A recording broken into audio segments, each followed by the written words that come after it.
Out on the water, the storm's raging high.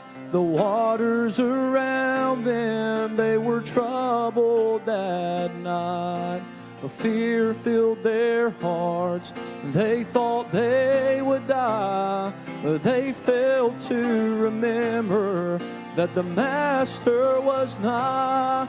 Then he spoke the words and they all stood still, 'cause even the waters, they obey his will. If he can calm their storms, then I know that he will mine. If I'll just remember he's living inside. So why should I worry, and why should I fear, when the very same Jesus, he is always so near.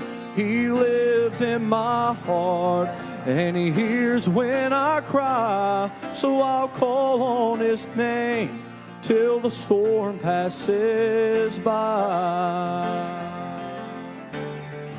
We read in the Bible how he walked with them, brought light to their darkness when the way grew dim, and how great it would be to have his footsteps in mine, and to walk with the Master all of the time. And when trials come and death seems so nigh, I'll call on my Master and he'll get there on time. And when sickness comes and my body's in pain, all I've got to do is call on his name. So why should I worry, and why should I fear, when the very same Jesus, he is always so near.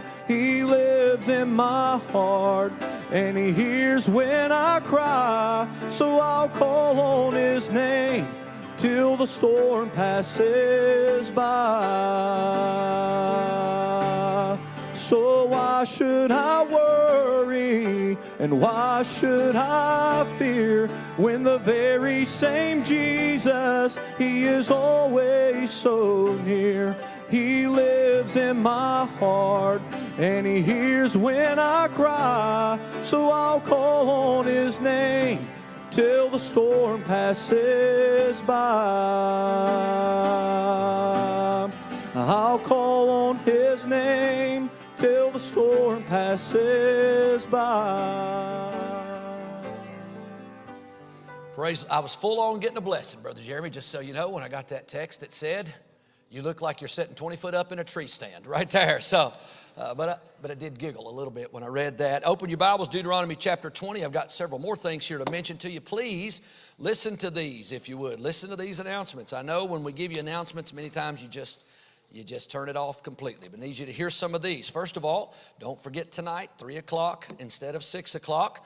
I do want to say I appreciate all the great work that went into this week, all the Vacation Bible School workers. There's 100, literally over 100, I'm sure, that it took to put it all on. And you were just a blessing to me watching it take place and being a part of it. So thank you so much for everybody.